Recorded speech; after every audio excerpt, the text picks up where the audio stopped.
Hello viewers, welcome to piping training centre. যারা নতুন pipe fitter isometric ড্রয়িংয়ের symbol দেখে অনেকেই আমরা আইডেন্টিফাই করতে পারি না আসলে এটা কোন ধরনের পার্টস এখানে রয়েছে এবং এটা কোন ধরনের লাইন।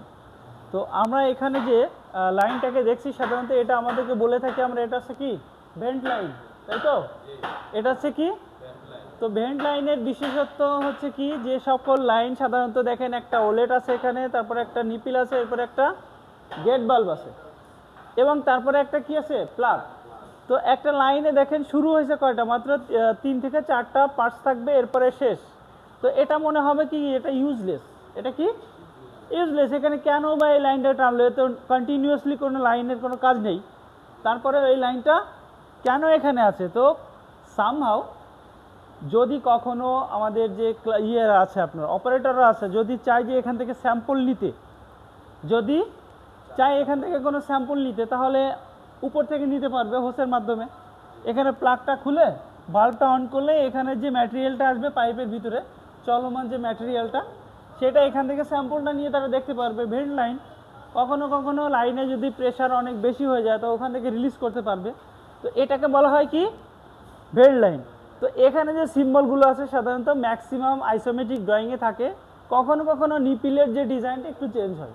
বাট এই যে ওলেট হতে পারে, এটা ওয়েল্ড ওলেট হতে পারে, chocolate, thread ওলেট, even any kind of ওলেট হতে পারে। তো আমাদেরকে বুঝতে হবে যে এটা হচ্ছে কি ওলেট, তারপর এটা হচ্ছে কি নিপিল এবং তারপরে বাল্ব। যদিও বাল্বের হ্যান্ডেলটা দেওয়া হয়নি, তো আমি দিয়ে দিচ্ছি। তো আমরা কিন্তু সহজেভাবে বুঝতে পারবো যে এখানে এটা সাধারণত কি ভেন্ট লাইন। ক্লিয়ার? তো এই যে ছোট ছোট সিম্বলগুলো আমাদের আইসোমেট্রিক ড্রয়িং থেকে আমাদেরকে অবশ্যই এটা বুঝতে হবে, ঠিক আছে? কোন পার্টসটা কোন সিম্বল, এটা প্রতিটা শিট আমরা দিয়েছি অথবা আপনাদেরকে দেখিয়েছি। এটা যদি আপনারা মনে রাখতে পারেন তাহলে ইনশাল্লাহ ইন্টারভিউতেও কখনোই আপনারা ফেল করবেন না। ইভেন পার্টস নাম্বারে যে সাইডে যে পার্টস নাম্বার আছে, এটা না দেখে বলতে পারবেন এটা কোন ধরনের ম্যাটেরিয়াল। বুঝতে পারছেন? এখন আপনারা তারপরেও যদি যখন রুমে আপনারা প্র্যাকটিস করবেন অথবা এখানে প্র্যাকটিস করতেছেন, যদি কোনো সিম্বল সম্পর্কে আপনাদের একটু সমস্যা থেকে থাকে যে এটার নামটা কি আমি বুঝতে পারতেছি না, প্রতিটা পার্টসের পাশে নাম্বার দেওয়া আছে। যেমন এই যে ওলেটটার নাম্বার কত, 4 ইঞ্চি, 4 না 5 নাম্বার। এই ওলেটের 5 নাম্বার কত, 4। এই নিপিলের 5 নাম্বার 9, বাল্বের 5 নাম্বার 11, উপরে একটা প্লাগ আছে তার 5 নাম্বার 10। তো আমরা এভাবে ডিটেলসে চলে যাব। ডিটেলসে যাওয়ার পরে ইনশাআল্লাহ দেখব যে এটা কোন ধরনের ম্যাটেরিয়াল। ক্লিয়ার? তো এই যে ছোট ছোট বিষয়গুলো এটা কিন্তু অনেক ইম্পর্টেন্ট। এখন বিষয় হচ্ছে যে এখানে যে ওলেটটা ব্যবহার করা হয়েছে এটা আসলে কোন ধরনের ওলেট। হ্যাঁ, আমরা সাধারণত জানি যে কমন ওলেট কয়টা, সাধারণত 3টা কমন ওলেট, ওয়েল্ড ওলেট, চকলেট, থ্রেড ওলেট। এবং প্রজেক্টে এই ওলেটগুলো সব থেকে বেশি ব্যবহৃত হয়। এরপরে আরও অনেক ওলেট আছে, টোটাল 14-15 প্রকারের ওলেট আছে। তো ওগুলো কখনো দেখা যায় কখনো দেখা যায় না, কিন্তু এই 3টা 100% আপনি অবশ্যই প্রজেক্টে পাবেন এবং অনেক বেশি আকারে, ঠিক আছে? এই জন্য এটাকে কমন ওলেট বলা হয়, যেটা সচরাচর সবসময় ব্যবহার করা হয়।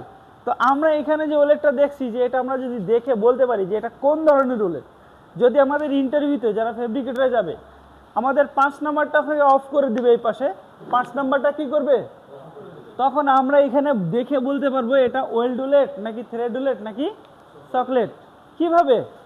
সিম্বলের ক্লাসে আমরা বলেছি না যে এখানে ক্রস চিহ্ন দেওয়া আছে, কি আছে, ক্রস চিহ্ন দেওয়া আছে প্লাস ডট, ক্রস চিহ্ন দেওয়া আছে প্লাস ডট, তার মানে এটা ফিল্ড জয়েন্ট এবং এটা কি বাট জয়েন্ট।